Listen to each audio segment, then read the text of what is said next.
ça va bien. Je reviens juste de Devka, de cette région.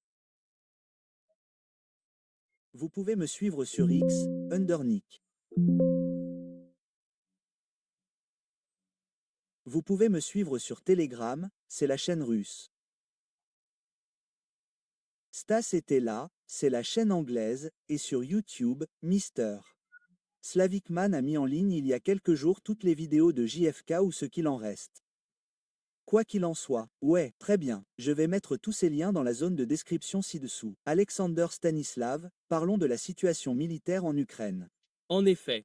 Et je pense que nous sommes maintenant à un moment décisif absolu et que les choses évoluent dans le sens que vous avez dit. Donc Pakhovsk est tombé. Bild Zeitung l'admet. Les Ukrainiens ont tenté de faire semblant du contraire. Nous avons eu de fausses vidéos d'IA. Crise de Seaver dans Crisis in Zaporia. Vous avez été près des champs de bataille. Vous avez été là où les grandes batailles de l'année dernière ont eu lieu. Des batailles encore plus grandes et plus importantes. Où en sommes-nous dans la guerre? Eh bien, nous sommes à cette étape de la guerre où la boule commence à dévaler la pente, ou plutôt la boule de neige commence à dévaler la pente, et vous commencez à voir que ce n'est plus un peu de neige qui tombe, et que ça commence à prendre suffisamment de volume pour que vous remarquiez que, je pense qu'il y a une avalanche qui arrive dans notre direction. Comme nous le voyons, oui, Makovskar est officiellement prise.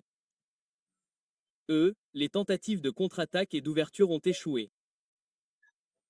Dimitra pour Mirad. Beaucoup de ces villes ont deux noms parce qu'elles portent l'ancien nom soviétique. Certaines d'entre elles ont trois noms parce qu'elles portent le nom de Sorzorus, puis le nom soviétique, puis le nouveau nom ukrainien. Donc, ça peut être un peu déroutant. Mais Mirad, on va juste l'appeler Mirad pour l'instant. C'est juste la partie sud qui est prise, ce secteur privé de 2 étages. Les gratte-ciel au nord sont bombardés. C'est en gros un cimetière géant. Il y a peut-être 2000 soldats ukrainiens encore en vie ou mourant dans cette zone. Beaucoup de ces gars se rendent, mais ils sont noyés par leur propre camp s'ils essaient de se rendre. Ils doivent donc attendre que les troupes russes arrivent, donner l'assaut, puis se rendre et espérer ne pas se faire tirer dessus au passage. Mais les troupes russes ne sont pas pressées d'y aller parce que la famine et le froid feraient l'affaire. Et c'est ce qu'elles font. Maintenant, toute cette zone frontale est ouverte. Il y a en gros un front de 100 km depuis la limite nord de Goula jusqu'à la limite sud-sud qui entoure Konstantinovka. Il y a environ 100 km qui ne sont pas défendus ou qui le sont très très peu. Ce que nous constatons maintenant, c'est que dans cette partie centrale, les grandes zones fortifiées ont disparu. C'est la dernière des grandes zones fortifiées.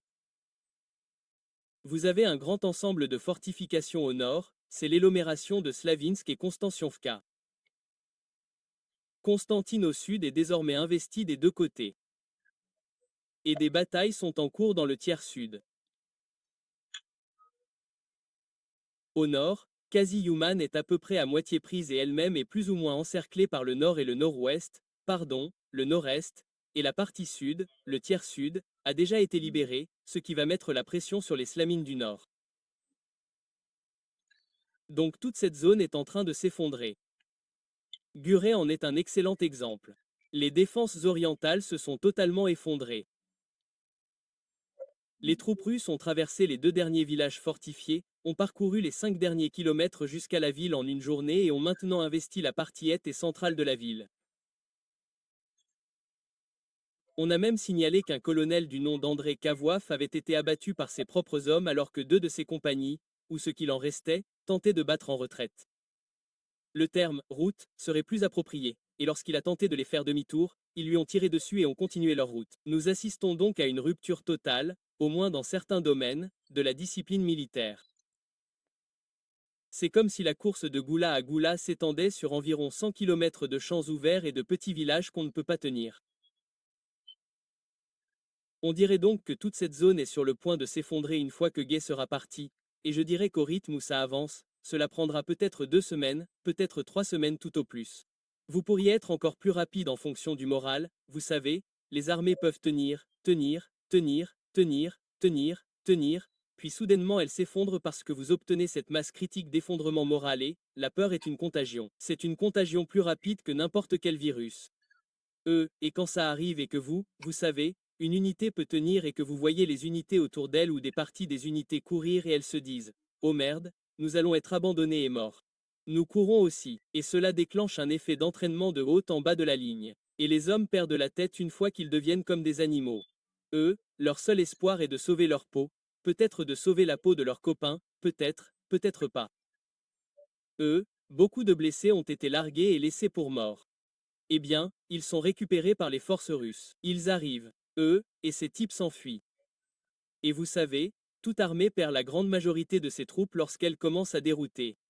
C'est à ce moment-là que la grande majorité est tuée dans le processus. Pas lorsqu'ils sont debout et se battent, mais en fait lorsqu'ils sont en déroute, lorsque le moral est en berne. Et c'est ce que nous observons. Et nous voyons deux très grands chaudrons, enfin, un plus petit chaudron, un grand chaudron se former à Kiev ou à l'est de Kiev. Copain a pris la zone entre Kinsk et Konstanza. Konsta. Ces noms se répètent plusieurs fois et tous COBL. Vous avez donc une poche d'environ 1 millier d'Ukrainiens d'eau à la rivière Oka. Et juste au sud, une poche se forme avec au moins 2000 et demi, voire 3000 autres Ukrainiens d'eau à la rivière Oka, là où la rivière Oka se jette dans la ville de Brianna, et Krasiman est l'encre sud de cette zone. Une fois que les chutes de Krasiman ferment la plupart des voies, vous essayez de traverser à la nage des rivières gonflées par les pluies. Il n'y a pas de glace là-bas, je reviens juste de ces zones. Il n'y a pas de glace à Moscou en ce moment. C'est juste que l'hiver a été très chaud, donc il pleut tous les jours. Les rivières sont en crue. Les courants sont forts. Essayez de traverser cette eau glacée à la nage. Vous n'y arriverez pas, la plupart d'entre elles n'y arriveront pas. Donc, ces chaudrons se forment et l'effondrement arrive. Absolument. Puis-je juste dire quelques petites choses rapidement? J'ai dû faire face à la panique dans de nombreuses situations. Je ne peux pas imaginer la panique sur un champ de bataille, mais vous avez tout à fait raison. Si la panique commence à circuler et à s'installer, elle se propage comme une traînée de poudre. Il est presque impossible de l'arrêter ou de la maîtriser. C'est l'une d'entre elles. Deuxièmement, comme je l'ai dit dans de nombreuses émissions, j'ai été un marcheur. J'aime marcher dans la campagne. Ne le faites pas autant que moi, mais vous avez tout à fait raison. Traverser une rivière en hiver, traverser une rivière à la nage en hiver, c'est une folie absolue. Surtout, vous savez, avec des drones, des missiles et des hommes qui essaient de vous tirer dessus. Je veux dire, je ne peux pas imaginer qu'une telle chose soit possible. Battre en retraite à travers la campagne en hiver dans la boue, des conditions détrempées et le froid. Encore une fois, je veux dire, c'est une idée horrible. Personne ne devrait s'attendre à ce que des soldats au combat essaient de faire ce genre de choses. Maintenant, je veux vous interroger sur deux endroits. L'un est Sévèque. On a beaucoup parlé de Sévèque. Julian Riba, qui est dans le Titan construit, dit que c'était la position la plus puissante que les Ukrainiens avaient sur toute la ligne de front. Il a probablement tort à ce sujet. Mais je voulais vous demander ce qu'il se passe réellement à Sist et quelles sont les conséquences de la chute potentielle de Siz. Et il y a un autre endroit dans la région de Zaporia qui s'appelle Stepnugorsk, si vous pouviez nous en parler. Eh bien, je doute que ce soit le plus construit. Tout d'abord, Sev est à Kharkov, à Kadykov. Donc, c'est dans la partie nord qui n'était pas à l'origine une zone importante de la ligne. La majeure partie de la ligne qui a été construite au fil des années était le Donbass, c'était les territoires d'Elanirder. Et je suis revenu de ce qui était la plus grande forteresse et elle a disparu. Et cette AGFK va devoir être là, il y a encore des gens qui y vivent, assez étonnamment. Si vous y allez, cela fait 1 an, un peu plus d'1 an et demi. Les drones volent toujours au-dessus de nos têtes. Du matériel américain partout. J'ai ramassé, c'est en ruine, évidemment, mais une plaque pour un gilet pare-balles américain. Il a été touché, et il y en a partout.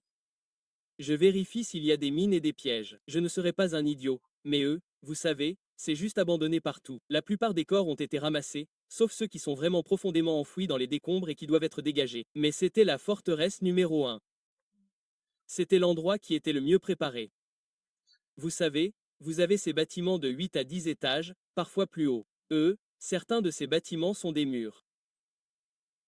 Je veux dire certains de ces bâtiments en particulier, vont peut-être s'étendre sur 300 mètres de construction, et ils font 10 étages de haut et vous devez vider chaque pièce parce que vous ne savez pas qui est dedans. Et ils versaient plus de béton à l'intérieur de ces appartements. Des gens ont coulé du béton là-dedans, en particulier sur les 2 premiers étages, pour qu'ils puissent encaisser plus de balles avant qu'ils ne s'effritent. Et ils ne s'effritent pas vraiment bien. En fait, il faut utiliser des munitions sérieuses pour les faire s'effriter. De grosses bombes.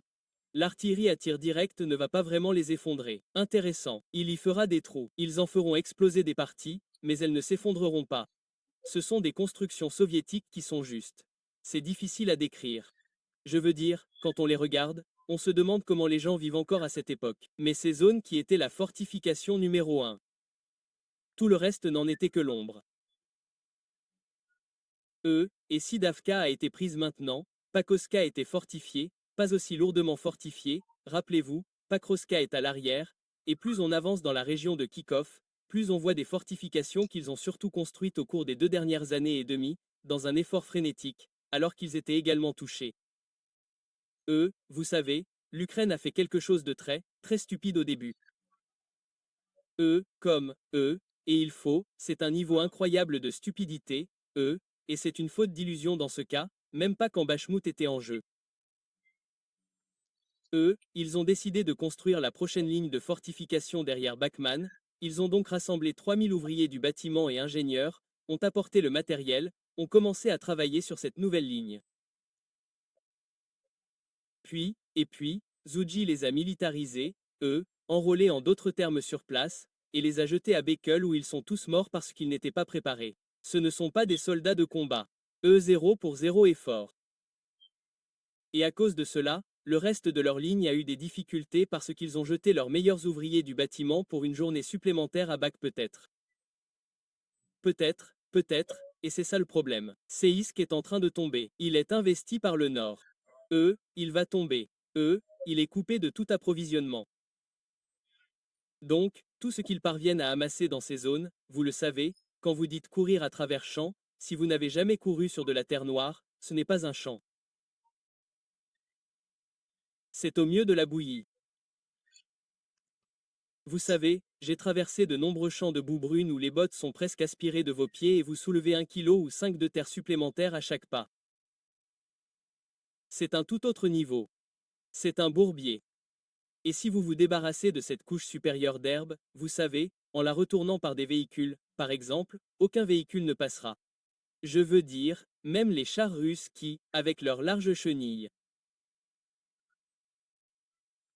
ont du mal à traverser la technologie occidentale qui avait un problème en 1941 et qui, heureusement, a toujours exactement le même problème avec ses chenilles étroites, s'enfonce tout simplement dedans. Donc les soldats qui courent dessus ne vont pas porter d'équipement lourd. Ils traversent. J'ai traversé, vous savez, 200 mètres et vous êtes épuisé parce que ça aspire chaque pas, ça demande beaucoup d'efforts pour l'enlever. Vos bottes s'enlèvent. Ça vous enlève vos chaussettes et il fait froid dehors. Vous savez, il pleut à +2 +3 et essayer de traverser est incroyablement difficile. Et si un drone arrive, autant s'asseoir et l'attendre parce que vous n'allez pas l'esquiver. Il n'y a aucune chance de l'esquiver. C'est particulièrement difficile à faire sur un sol sec, et encore moins dans cette boue. Je veux dire, c'est un bourbier. C'est le mot bourbier. C'est presque comme des sables mouvants, sauf que c'est de la boue. Qu'en est-il de Stepanagorsk? Quelle est la situation là-bas? Et pourquoi Stepnagorsk est-il important? Parce que même les médias occidentaux en ont parlé, d'ailleurs. Parlez-nous un peu de Stema. Cela fait Partie de la ligne Zaporozhia. Et la ligne Zaporozhia dans son ensemble est en train de s'effondrer. Le problème avec la ligne Zaporozhia, c'est qu'elle n'a en réalité que 2 ancres. Il y a Guapé et les villes qui l'entourent à l'est, et il y a les zones occidentales. Au nord de Goura se trouve une très grande zone fortifiée, bordée mais pas si profonde. Elle est bien fortifiée mais ancrée entre Goula au sud et Gorsk au nord, Mais une fois que vous la contournez par le nord, il n'y a plus rien et c'est exactement ce que font les forces russes. Elles vont tout au nord, la contournent puis descendent par l'arrière. Et vous remontez simplement les positions parce qu'elles sont isolées. Il n'y a pas de fortification en profondeur et au-delà, c'est un pas ouvert. C'est un pas ouvert directement vers la ville de Zaparoa. Et c'est seulement là que vous commencez à frapper les banlieues fortifiées et les zones comme ça. Et il n'y a aucun endroit où tenir. Il n'y a absolument aucun endroit où tenir. Donc, une fois que cette partie nord est percée, vous pouvez investir Goura par le nord et c'est ce que nous voyons se produire en ce moment. Elle est progressivement flanquée et commence à être enroulée. D'accord, une petite question rapide sur la ville de Zaparogia elle-même. J'ai entendu dire qu'elle est indéfendable, qu'elle se trouve entièrement sur la rivette et que si elle est encerclée par la terre, la communication à travers le fleuve est incroyablement difficile. Est-ce vrai? Oui, je veux dire, d'accord. Écoutez, selon vos ressources, tout peut être pris. Selon vos ressources, tout peut être tenu si vous avez suffisamment de ressources. Donc, dire que quelque chose est totalement indéfendable. Eh bien, non, vous ne pouvez pas vraiment dire cela si vous avez suffisamment de ressources et de logistique pour le tenir. Le problème, c'est que, vous avez raison, la logistique doit traverser une rivière en crue. Il y a un pont. Ce qui est bien avec ce pont, c'est que la Russie ne va certainement pas le faire sauter. Il peut se montrer, il peut faire bourdonner tout ce qui passe dessus, mais la Russie ne veut absolument pas détruire ce pont parce que ce pont est absolument nécessaire pour exploiter tout mouvement sur la rive ouest de la rivière Petro-Dnieper, au nord vers Dnepro, au sud vers Nika-Nikapol, une jolie petite ville industrielle. J'y suis allé, j'avais un fournisseur là-bas.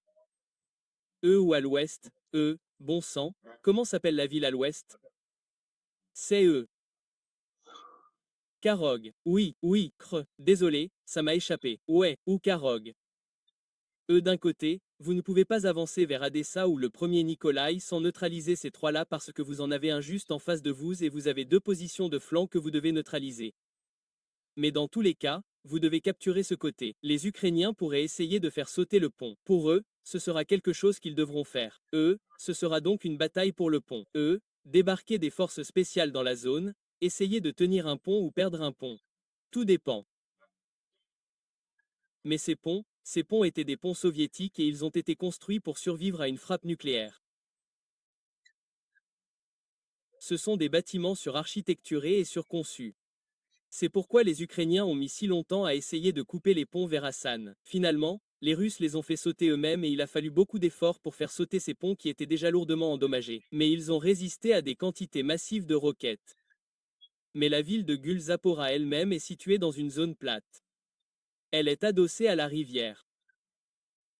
Donc oui, si vous ne l'encerclez pas et que ce sont principalement des zones ouvertes, vous pouvez la prendre. C'est possible. Mais vous savez, de l'ouest, Detskatovka en est un excellent exemple. Maintenant, l'ouest de Detska est toujours en train d'être mis à l'écart et même d'autres parties de Detsk sont en train d'être protégées. Je n'étais pas resté 5 mois à Detska. Nous sommes arrivés en voiture et nous avons repéré de nouveaux bâtiments détruits dans l'est de Detsk. Il y a toujours des bombardements, mais entre Detsk et Avka, il y a environ 5 à 6 km de champs ouverts, et c'est ce que l'on ressent bien en les observant. Vous savez, il est difficile d'avancer dans ce genre de zone.